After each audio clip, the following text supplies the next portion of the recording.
Hello, everyone. I'm very, very happy to present Manuel Kerssemakers, whose name is very hard to spell, to say.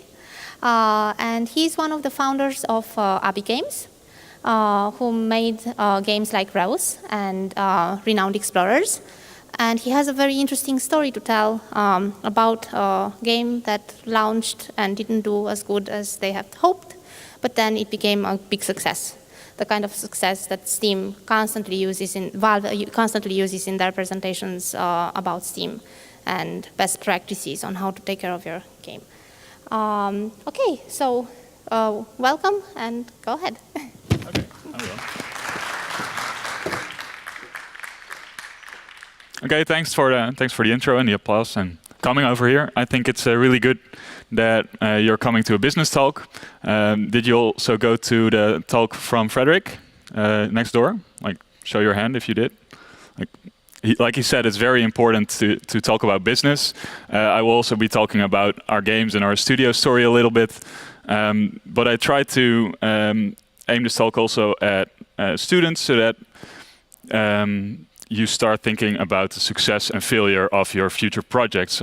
Just to get a quick sense of the audience, after I don't see you anymore when I stand right there. How many of you are actually students? Okay, and how many of you are developers? You can be both, of course, yeah. Okay, that's already very helpful, thank you. So the talk is very pretentiously called Resurrecting Renowned Explorers, Forging Success from a Failed Launch. The spoiler is that not everything was forged by us. There was also some luck involved, but we'll see that a little bit down the road. So let me first give you a little bit of context on Abbey Games. So Abbey Games is our studio. It has existed since 2012 when we founded it with 4 computer science students. We create entertainment games. We mostly create strategy games or only create strategy games. And the 2 games that we did up until now are firstly Reyes, or as we pronounce it in Dutch, Reus. I challenge you to try it later. And our second game is called Renowned Explorers.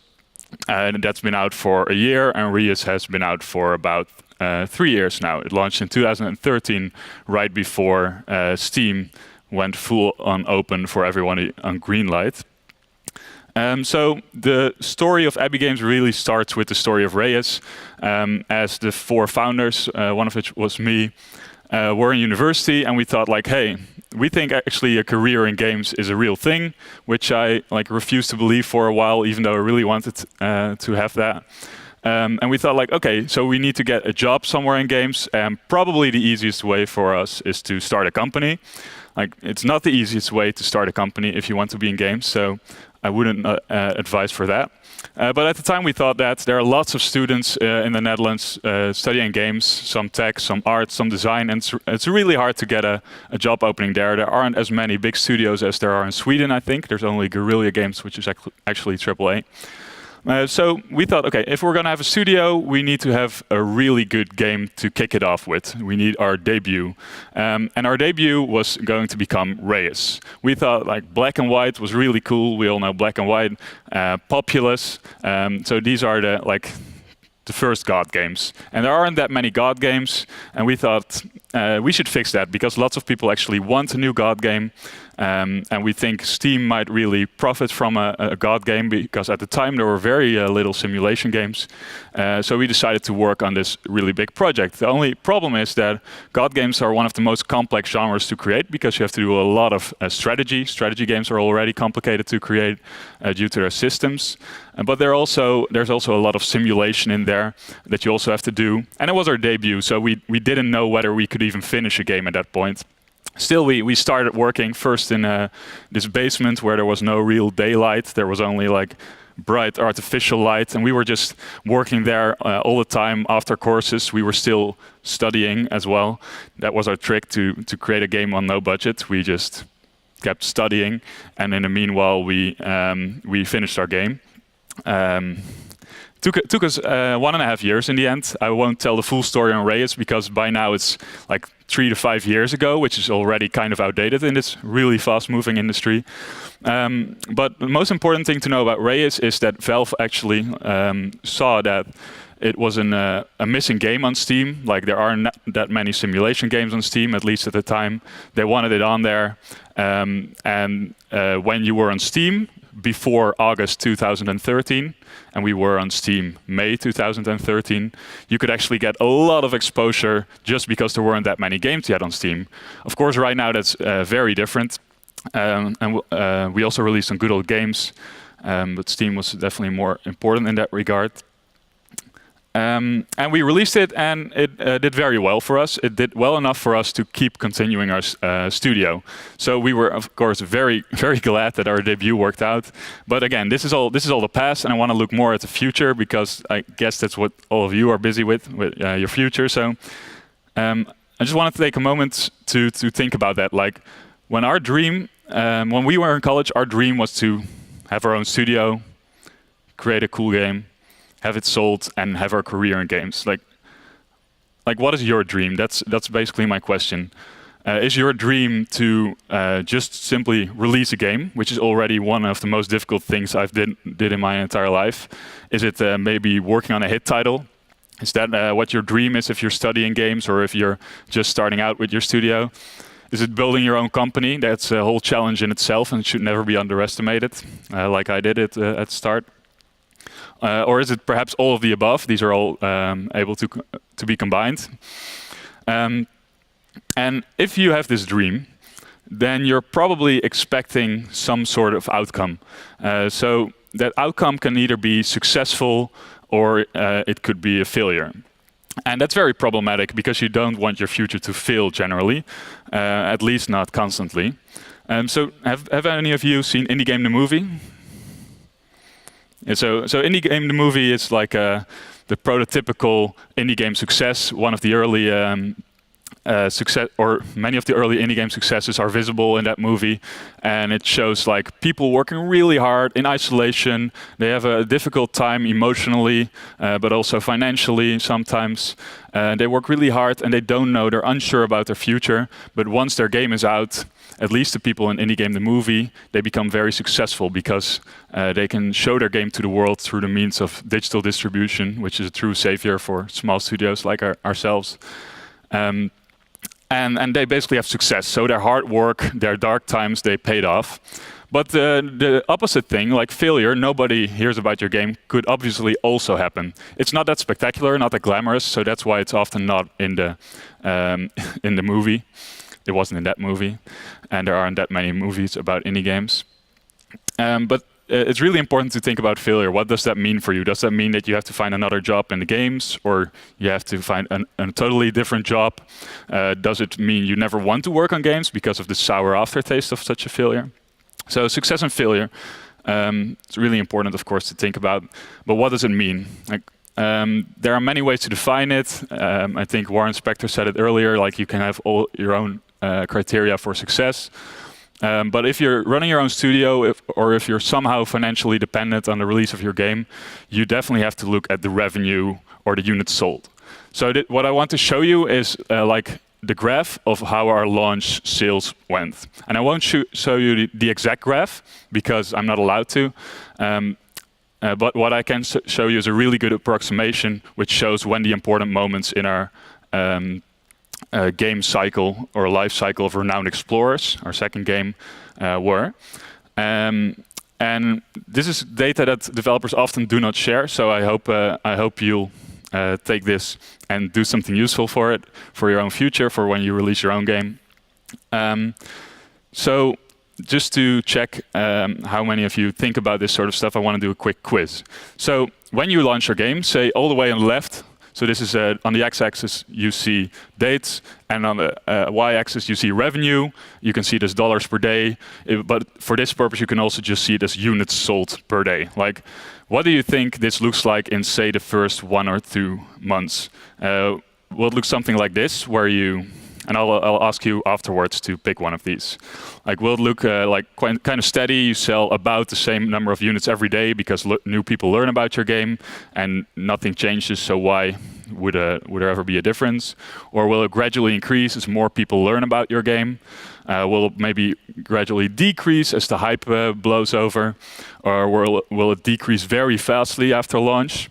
Or will it actually be some kind of sleeper hit effect where you have not so much attention to start, but when people are actually learning about your game, they suddenly all start buying it, start playing it. Like, which of these 5 do you think is most usual for like a single player paid game on, let's say, Steam and Good Old Games, like another distributor? So who is for 1, which is the green line? Just put up your hand. Who's for 2, for blue? Who's for 3? Who thinks purple? And then 4, the red one. And 5, who thinks 5? Okay, so that's good. You're pretty well informed on the hype basis of release. Usually at launch you see a very big spike, hopefully, and then it tunes down all the way to the long tail, which might be a couple of units per day. If you did very good, maybe a couple of dozens, couple of hundreds a day. But it generally looks like the brown one, number 5. And what is important is that when you launch your game, the height of your spike is, of course, dependent on how good your game is and how good your marketing was, like the previous speaker was also talking about. But it's for a large part also dependent on luck. So it's always a die roll to do your launch. And it's kind of scary because when you work on a strategy game like we do, it takes about 2 years to develop, like minimum, with a small team. And that means that 2 years of work result in a single die roll. And that die has 20 sides in this case. If it's a 1, you're fucked. If it's a 20, that's super nice. But so I want to talk to you about the use case of Renowned Explorers. So that's the second game we did. Let me just give you a quick intro about that game. It's this game about exploration, like Indiana Jones, maybe a little bit of Jules Verne. It's a tactical strategy game in which you have like a world map, which plays a bit like Civilization, but it's not about conquering territories, but about optimizing your crew. It takes cues from XCOM and FTL in the sense that you have this map to explore. So in the lower right, you see an island that you as a player have to explore, where you get all kinds of narrative events with your characters.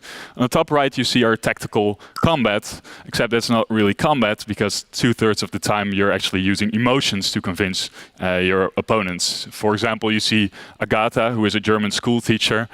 She uses an area of effect, humiliate, to convince these Highlanders to run away crying. That's basically one of the ways to win this game. And there's sheep in there, and there's Egyptian gods, and there's all kinds of weird stuff. So, weird game. But a lot of fun, and for like people who like to think, very much a strategy game. So, we had some expectations for launch, which was last year, September. Because we knew like what Reyes launch looked like, and indeed it looked somewhat like this. Reyes launch did really well, so we had a lot of sales initially, but we knew that Steam had changed in the years that we had developed Renowned Explorers, and other platforms we were distributing on were changing as well. Much more games on there, so we said like Renowned Explorers is not going to do as well probably. We were betting more on the long term with this game. We wanted this game to be successful, like even 2 years after launch. We were preparing for the long run. But then when launch happened, it looked more like this. And we did not expect that at all. We thought like maybe it's a little bit below the blue bar, but like we created a really good game. We've tested it. There's lots of press who is aware of the game, releasing it at a good time. At least we thought. More on that later. But basically, we just rolled a 4. And you can see that as bad luck, or you can see that as like a lack of overview. Maybe we did some things wrong. I will go into that a little bit more later. But what the bad thing is we already know it looks like this, you know, the release. So if you see this, you expect the red line, just a long tail that's going lower and lower and lower, and which will never get us above approximately 15% of break even, where we were after launch. So this is just a graph, but this meant very dark times for Abbey Games, because at the moment in September we had used all our money to create this game called Renowned Explorers. We were about to really need the money to continue creating games, and there was some money. We could continue for a couple of months with the team we had. But we definitely saw a lot of problems in the coming year.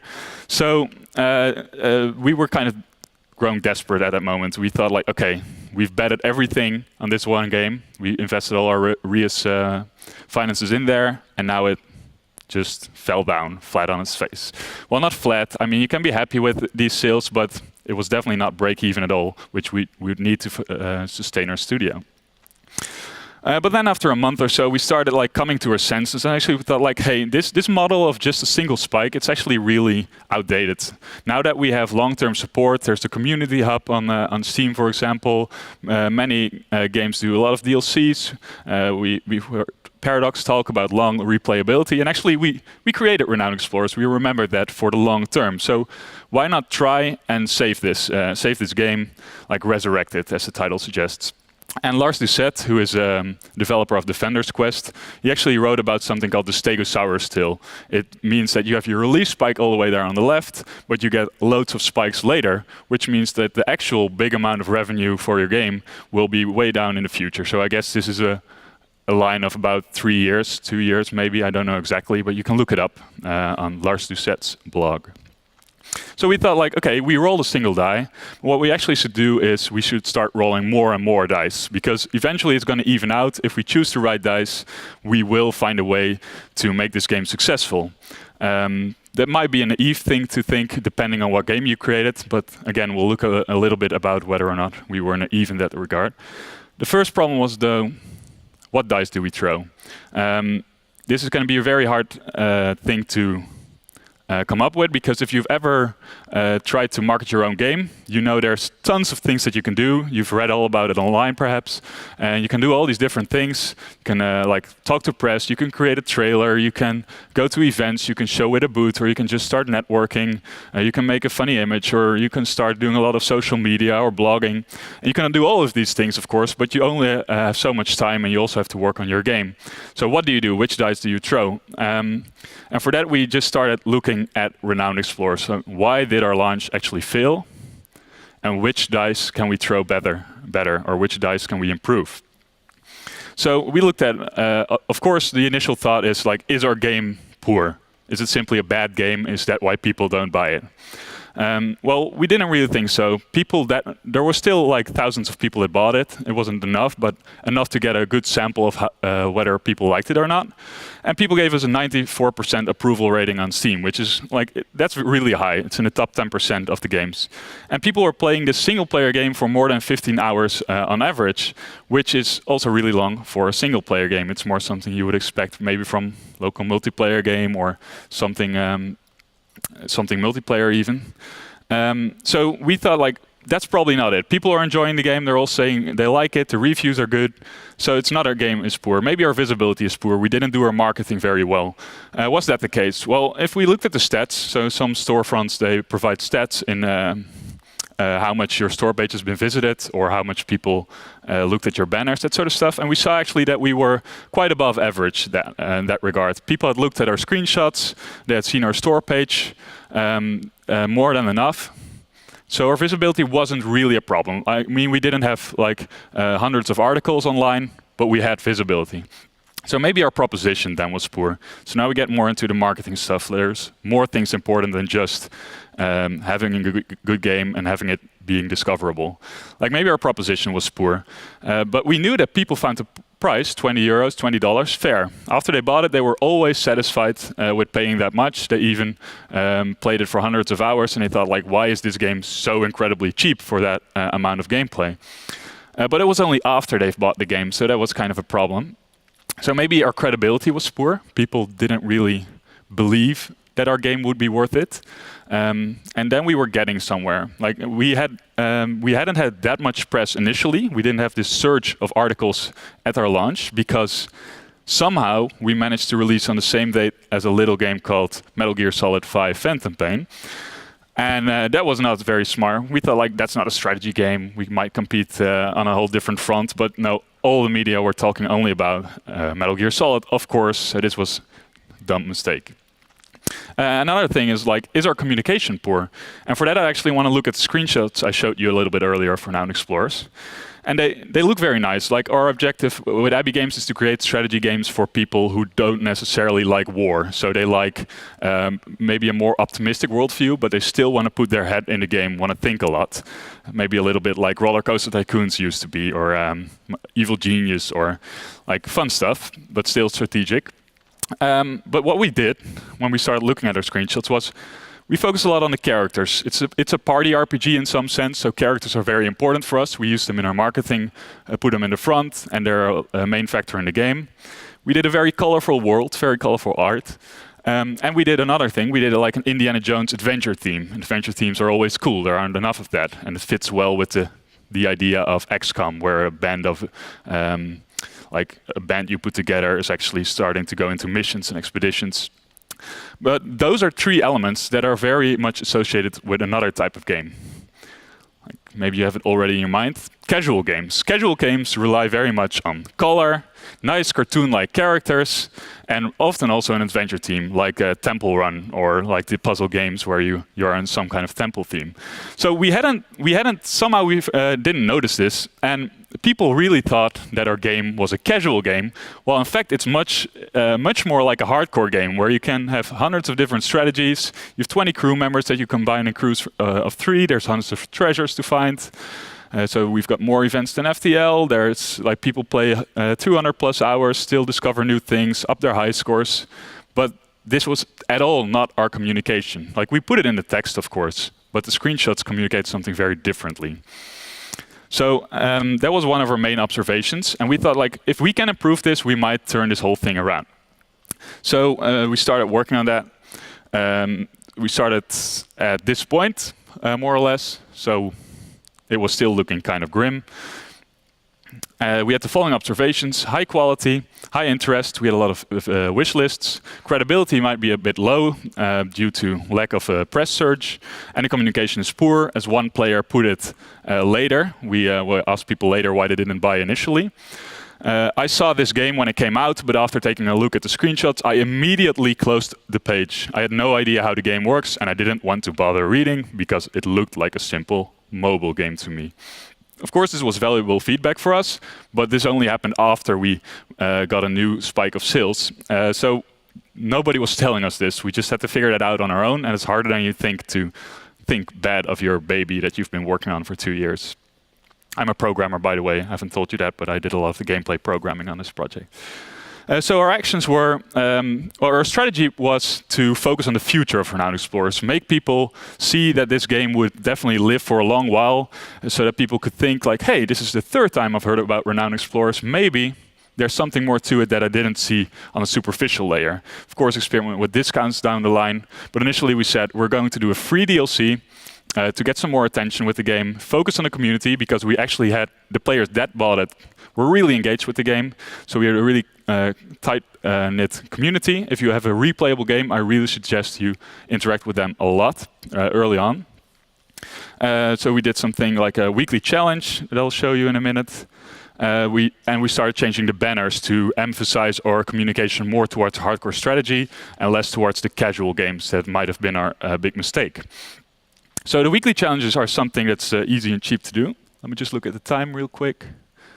All right, I'm going to skip this for a while.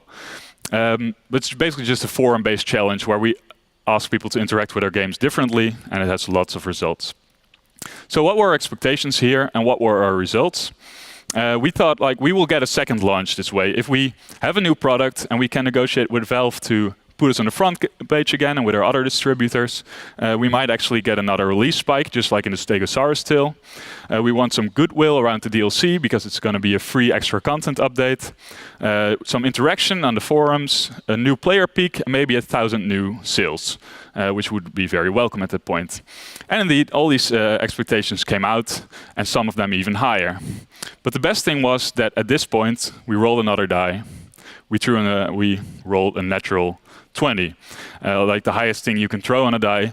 The following thing happened. You might know about this British guy who is on YouTube. It's called Totalbiscuit, and he has 2 million subscribers. Really, really important if you have a strategy game.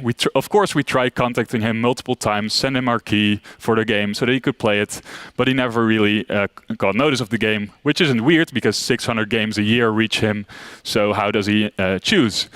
But this was really a turnaround for Renowned Explorers. It was a 30-minute video, or 40 minutes almost even, which explained the game. And you may know Totalbiscuit as a very cynical YouTuber, very critical, I mean.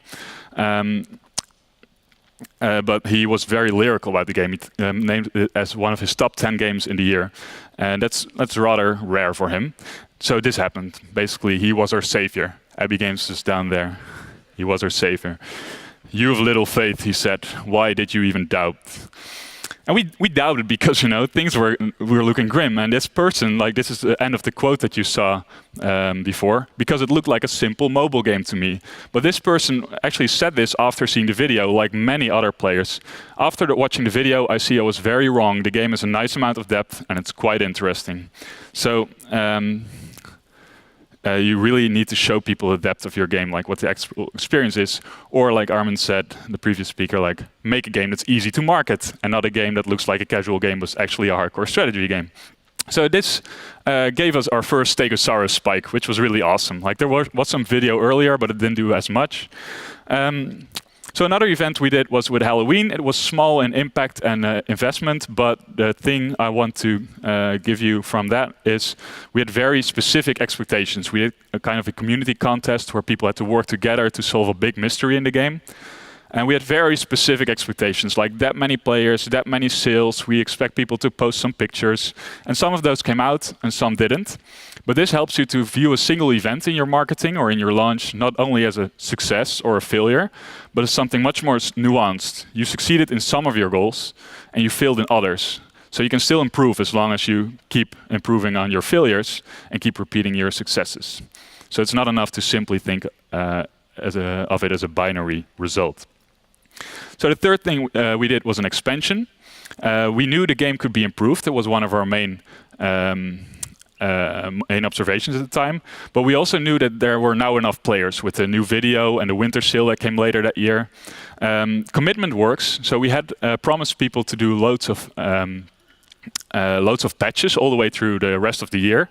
Like there was 12 more patches. So people knew there was a future in the game, and we wanted that feeling to keep existing because we saw that it engaged people with the game. They knew, like, oh yeah, if I come back every week, we're gonna get more content and supportive developers. They really appreciate that on PC, especially our audience. I don't know that much about other audiences, but I see it a lot on Steam that they communicate with developers online. And the player base was finally big enough to support, and there was a Humble monthly offer on the table, which is really interesting. It's like you'll probably all know the Humble bundle. Who knows the Humble monthly? It's a specific type of bundle. It's a subscription model, you know, like Netflix, but you get like 6 to 8 games every month, but you don't know which ones they are. But you get them quite cheaply. You get them for $12. You get the whole bunch. And normally you wouldn't go in such a bundle early in your life cycle, like within the first half year.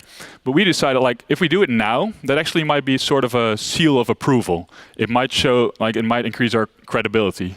It might show to people, like, hey, this is actually a game that apparently Humble thought was unique enough, a hidden gem enough to put in the Humble monthly. And at the time, the Humble had over 100,000 subscribers, which was a real big audience for us to reach. So what we did was we started working on this expansion. We changed some things to have new players that come into the game more easily be engaged with the community, which was still an important focal point for us, by introducing in the main menu some news feeds. Like, I used to hate that as a gamer, but it's getting more and more modern. And it helps people to see that there's actually more to the game and more in the future to come. There's also the weekly challenges I talked about there in the bottom, so that people could actually, if they finish the entire game, which guaranteed it takes you more than 200 hours, they can still interact with new challenges on the forums. Like, it's a bit like modding, that effect, except that it's not modding. We also worked on our communication. I told you earlier, like, it looked more like a casual game. we want to look more like a strategy game. So we did many iterations, but this was the initial one, and that was the ending one. And as you see, there's less color in that picture, so less vibrant vibe, which is really important when people play the game, but they need to get the good suggestion right at the start there on the front or the store page. More characters to show people it's not just these 3 characters to make it relatable or something. It's actually about party management, important trope, I guess, in strategy games, and a simpler logo so that people could remember it easier. Actually, the game, little secret, was initially called Renowned Explorers International Society, which we thought was a really nice title for some reason, but it's so long people can't remember it, and Renowned Explorers is definitely better. And there's the grid, like the hex grid in the bottom, which people immediately relate to strategy games. It's a nice thing, and we have it in our games. So we did some other things, lower system requirements, but the most important thing we did was coordinate the monthly bundle to happen before we did our DLC release, so that all these new players that would get the game for free through the Humble program would actually also be able to play our DLC and pay for it later on to hopefully create another Stegosaurus spike. We also did a little discount to get people on board, even if they've missed the bundle somehow. So our expectations were succeeded. The initial attachment rate was a little bit low. That means that only 17% of the new players were actually buying DLC. Or not the new players, the player base we had, which we thought would be higher. We had expected 20%. But then later on, we found out that actually all players that newly buy the game are interested in buying the whole complete edition. So like it was growing up to 60%, because 60% of the new buyers was actually immediately buying the DLC with it, just because our community was saying that was the best idea, or they just wanted the deluxe edition or the extra discount on that. So that's a good idea for your game to bet on. That's kind of DLC packs. Like the DLC added a lot of new content, so it was also definitely worth it to people. So where did this bring us? These were the 3 moments in Renowned Explorers that I just wanted to point out. It sounds like it happened all in a rapid succession, but actually this was what happened over the course of a year, like from September to September. And it got us this Stegosaurus still. And this Stegosaurus still looks a lot healthier than what you saw initially, where it was only like the sad slide. I will call it the sad slide. The sad slide is not a thing. It's Stegosaurus still. That's totally a thing. We did get very lucky with Totalbiscuit. He helped us with a large spike, but he also helped people explain the game. Apparently, it takes half an hour to explain Renowned Explorers, which is why I didn't do it entirely, and to explain why it is fun. But we had now at that video, we could actually refer people there. We had some promotions, some cross promotions with our previous game, which had a lot of audience. So we tried to learn people like, hey, or teach people. Abbey Games is the creator of both Reyes and Renowned Explorers. So you definitely want to check it out if you like Reyes. So that was the big camel in the middle, I guess. And then later on, you see those 2 spikes. And the first one is the Humble Monthly. And this is only the people that came onto the game because of the word of mouth of the Humble Monthly. So it wasn't the new players that you saw from the Humble Monthly, those 100,000 players, but actually people who heard about it because of it. And then there's the expansion, which actually the highest spike, both in players and in revenue, of the entire project cycle. Because many people not only bought the DLC, but also we got a new front page exposure, and many people learned about Renowned Explorers that way, because there's still millions of people that would probably love to play it, but still haven't heard of it or still aren't convinced. So our strategy of like giving the game a future seemed to be working. And that's like, it was a big relief, because at first it looked like we had to close down the studio over there or start creating really tiny like platform games or something, but that wasn't our ambition. Our dream was to create big, positive strategy games, and we could keep doing that now, because at that point we're more close to like 95% break even, and I can actually happily say that we've passed break even in the months after this as well. So very happy with that. The key takeaways I would like you to take away from this talk are the following. So launch is not your only shot at success. It's not the only die you throw. It could be a very important indicator for whether you're doing good or not. It could be your only shot, but in many cases it's not, especially not if you have a replayable game. You should definitely have a post-release strategy before you launch, so you should know what happens in the case of success, what happens in the case of failure, what happens in all the endless cases in between. Think about that probably many months before release, because it's going to be so busy when you finally release. Have expectations and make them specific, so don't treat it as a binary process or don't hope for a good outcome. What is a good outcome? Nuance your expectations. Also nuance your evaluations, your successes and failures. And if your game is anything like Renowned Explorers International Society is, work with your community. They're a great tool. They can really help you market your game to other people, learn you lots of things about the game, and more importantly also lift your spirits to actually have people that care about your game and help you think like, oh yeah, if we work on this, it might actually have a bright future for all of us, both the players and the developers. And consider DLCs. Not every game can do it. Not every game has the replayability or the complexities to support DLCs, but it's definitely a very important thing to consider. And people aren't like, DLCs aren't bad. Like some sort of DLCs are bad, but DLCs with content can be really welcome to long-time players. So that was what I wanted to talk. I think I went over time a lot, but I hope you got something from it. Thank you for listening, everyone.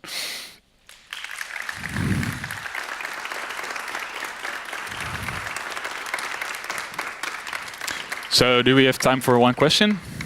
Two. If you have Because I would really like to know if there are big question marks on above your heads about this talk. Does anyone have questions? I was just wondering about the Humble Monthly. How did you know how many subscribers they have and how many downloads you got? Because we released a game through Humble Monthly, but we don't know anything, any data. Okay. So we just talked to the people from the Humble, and it was basically an ongoing conversation. So I think like more than 5 dialogues happened before we eventually decided to sign with them. It was a very nice guy. We talked to Eduardo Aparicio for this. And we also asked him beforehand, like, we really need the data on how this is going to happen, because data is so important for your continued success. It's not only the one-shot at opportunity, but you also really need to know what happened so that you can do it better in the future. What happened exactly. And so we basically negotiated as part of a deal. I thought it was normal, but maybe it's not. Maybe you should just ask, be direct about it. Beforehand, I also tried to get as many stats as possible. I went up to Steam Spy. Steam Spy is a valuable resource, very valuable, which I opened constantly during that entire graph I showed you, the whole Stegosaurus still, and really helped me like get an idea of how many people would be in the Humble Monthly, even before they were giving vague numbers to me. Yeah. So, for example, every game that had been in the Humble up to that point suddenly got 30 to 40,000 extra subscribers or owners, according to Steam Spy. So that was something I thought, like, okay, it's at least that much. It has to be more than that. Does that answer your question? Yeah. Okay. There's one more there. You get as a reward a new picture. So you changed the look of the logo because it didn't represent the style of the game. Is it ever too late to change the tone, or can you do it sort of whenever? Because I feel like that's kind of a, risky move, when it's yeah. out there, it's sort of finalized. Yeah, no, good point. And we couldn't change it everywhere. We couldn't replace our YouTube videos, for example, so you'll find our old logo. So we changed the banner art and we changed the logo specifically. But we did think about, like, what is the cost on this? How many people will not recognize it anymore? Or just make an estimation on that, because we couldn't know. And how much will it give us? And we really knew it was a problem that people couldn't remember the full title of the game, or at all the title. So we tried to make a new logo that was very recognizable with the old logo. So same style of letters, same colors, but that was just simpler to read. That could easily be enlarged on big banners. The banner change was very important for the initial view of the players, but the game look stayed the same. So as long as people see screenshots, they will still recognize the visual style of the game. I don't have data on this, but my thesis is that it actually isn't. It didn't have that much cost.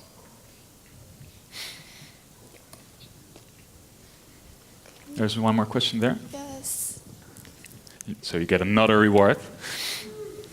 Thanks. Do you think that you would have had better initial success with the game if you would have gone with a more conventional or maybe even generic art style as well as gameplay? Yeah. So I don't know if you read Gamasutra, but there's an article that our lead designer did about the price of innovation. And we're now in sports, we try to do a lot of new things. We try to say, like, strategy games can be colorful. Combat doesn't necessarily have to be physical. We're going to make a cross-genre between tactical RPG and more like civilization-style management. We wanted to try all these new things. And at some point, players just cannot associate it anymore with the things they already love. Like, the theme is adventure. While we said, like, our inspirations are FTL and XCOM. Of course, people are not going to recognize FTL and XCOM until they play it in this, because the art style is so very different.